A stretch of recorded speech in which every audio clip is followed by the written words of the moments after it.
Okay, well, it looks like people have trickled in, even though we may have lost quite a few people.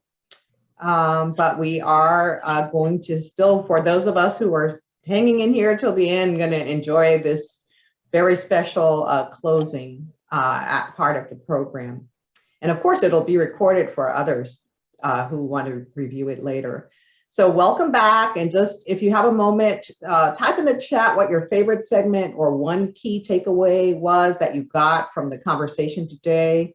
Go ahead and take a moment to do that. And then right as we conclude for the day, we have a graphic recording highlight from Lauren Green with Dancing with Markers that will provide a visual representation of the key points discussed during today's symposium. So Lauren, we look forward to seeing it. I just need one quick second for my screen to pop up.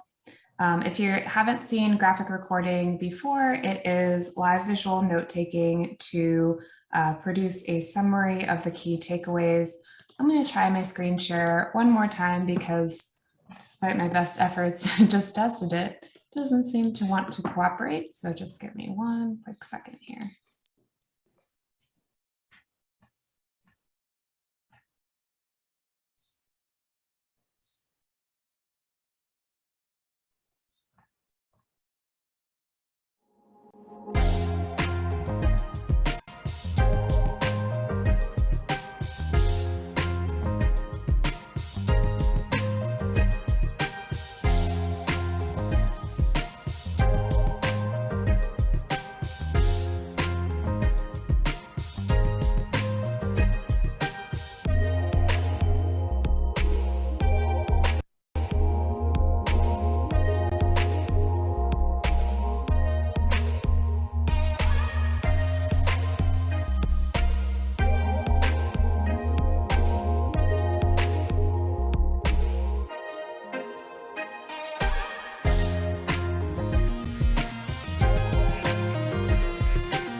Thank you. Thank you so much, Lauren. What a remarkable summary of today's symposium. It's just beautiful and something so memorable for us.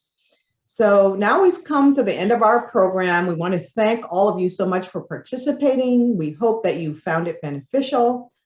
And although I can't thank everyone who made this year's symposium, our 10th, possible, I don't want to forget or leave anyone out. But I do want to thank all of the speakers, Dr. Netta Gould, Dr. Sunil Kumar, Senator Corey McCrae, Dr. Kendrick Gwynn, Dr. Kareem Creighton, Young Elder, the Bunting Neighborhood Leadership Program Fellows, Dr. Andrew Perrin, Sam Novi, Joan Little, Rashad Staten, Lauren Green, and the entire Urban Health Institute team.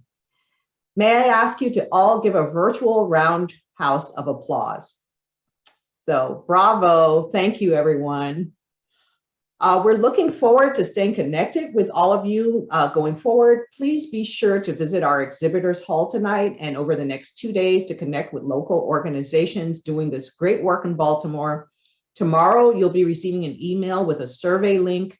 I sincerely encourage you to share your feedback with us. It's so important as the researchers on Zoom know so well.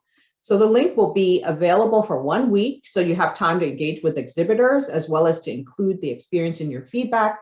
And we also encourage all of you to tag us as you tweet using the hashtag SDOH2022 so that the conversations can continue online.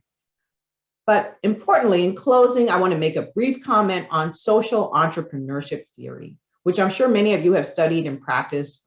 The great social entrepreneurship movements of the 20th century, including the women's suffrage movement in the United States, the global campaign against apartheid, the civil rights movement of the 1950s and 1960s, and the World Health Organization's 3x5 HIV treatment campaign. Those movements were not spearheaded by a single person or entity following a fine-tuned strategy with universal buy-in. Far from it. It was really the work and commitment of individuals, non-governmental agencies, community groups, faith-based organizations, and indeed institutions, big and small, who followed their hearts, pushed the envelope, and advocated, worked, researched, published, prayed, and at times even risked their own lives to achieve a greater good. So that's why today the Johns Hopkins Urban Health Institute and partners put together a program that was cross-cutting in support of promoting health equity at the community level. Indeed, today we heard from academics and health professionals, but we also heard from an elected official, from political organizers, grassroots community activists, artists, a poet, and lawyers. So as our society is becoming more and more diverse, and as we find ourselves in an increasingly connected global society, we need approaches that address not only the behaviors of individuals, but also the policies and resources of governments, businesses, organizations, and their partnerships with groups outside of healthcare to improve opportunities and environments and communities for greater health equity. We can each play our part and serve as role models for the change we want to see in the world, no matter where we live, where we work, where we study, play, or pray. When we engage civically and politically, we can support people in gaining power and control over their lives to improve their health outcomes. And when people around us are healthier, so are we.